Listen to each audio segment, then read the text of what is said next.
The COVID-19 outbreak has taken a heavy toll on Canada's senior care homes, with at least 600 of them reporting cases across the country. In Bobcaygeon, Ontario, the Pinecrest Nursing Home has lost 16 residents, the wife of a resident, and one volunteer to COVID-19 in fewer than 10 days. Provinces have taken action to better protect these facilities, like banning visitors and freeing up more staff to relieve workers who are sick. But what more needs to be done? Do these homes have the equipment and supplies they need to fight the pandemic? Donna Duncan is the CEO of the Ontario Long-Term Care Association, which represents about 70% of Ontario's care homes, housing 70,000 residents. She joins us now from Toronto. Hi, Ms. Duncan. Good to see you. Thanks for making time for us.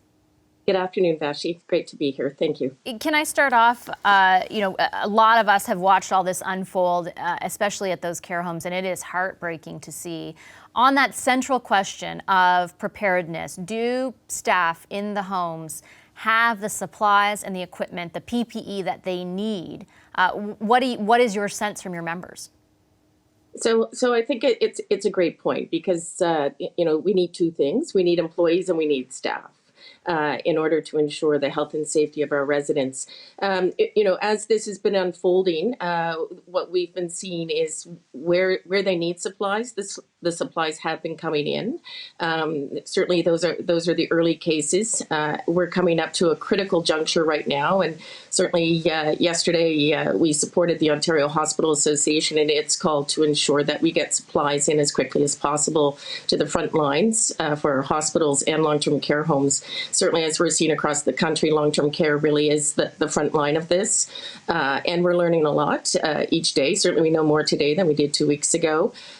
We're hearing encouraging sounds, certainly coming out of the provincial government this afternoon, that there are more supplies coming and that our long-term care homes will be prioritized. The Premier Ford said he's going to build an iron ring around our seniors in Ontario. And if he's going to do that, then we need to make sure that we have those critical masks and other personal protective equipment. What's happening inside the homes, Ms. Duncan, to sort of reflect, I guess, the how fast things are changing and the nature of the spread of the disease? How have sort of the operations of these homes changed over the past week? So, before this started, we had already had a critical staffing emergency in the province of Ontario and actually across Canada in terms of our PSWs in particular.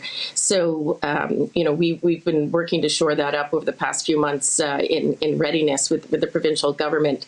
So they have given us an emergency order. The Premier and Mary Lee Fullerton, as Minister of Long-Term Care, have recognized that these are extraordinary times and we need extraordinary measures.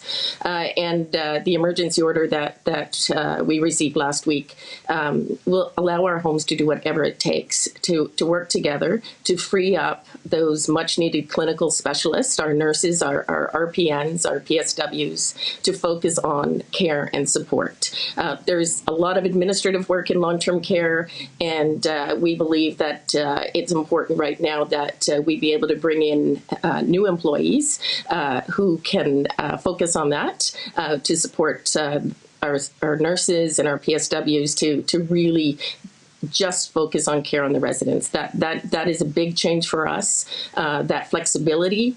But what we're seeing too is communities rallying around. So, Bobcaygeon is a tragedy. It really is. And we're learning a lot from that tragedy, including how a community can rally around a home. In some cases in the province, we're seeing people not supporting the home, so repairmen not coming in to fix the plumbing or the electricity or an elevator. But in Bobcaygeon, that community is wrapping itself around the Pinecrest, supporting the employees, really coming together and showing us what heroes are. And it speaks to the heart of this. This is about people. I know a lot of people like to talk about numbers, but every number is an individual with a family and friends and in a community. And that's what we're seeing really emerging right now. And that's where we find that heartwarming piece. Yeah, anyone who's had a relative in one of those homes knows how closely tied they become to the staff. I can't even imagine what it's been like on the staff in Bobcaygeon at that home. What can you tell us? So, it's tough on them. I know that much. They've struggled, especially when this first emerged and as it escalated. But, they're professionals. They've rallied around. They're coming to work. They're there. They're mission driven. They're focused on their residents. And again, they're doing whatever it takes. They're being very well supported by their local public health.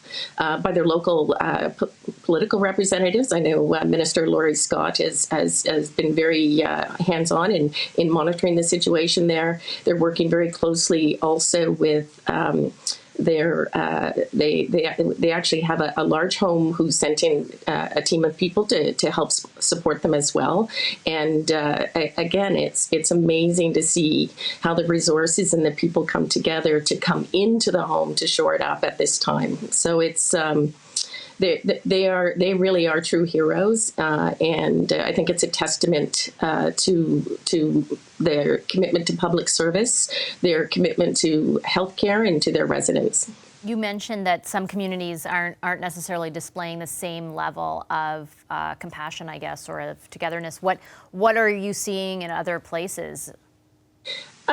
We're seeing fear, and I think we've got to get out ahead of the fear. The government has given us a lot of tools and a lot of wraparound supports, even with that flexibility. They've allowed for enhanced 24/7 nursing supports, virtual care, enhancing how family doctors can do consults in support of them. Certainly, they've brought in those measures around visitor restrictions and enhanced screening. Key is going to be for us on the go forward to manage down that anxiety and that fear. It is having the personal protective equipment. But again, our staff, they know how to manage outbreaks. They've lived through SARS and they lived through H1N1. So this is a different beast where we're not living in a vacuum.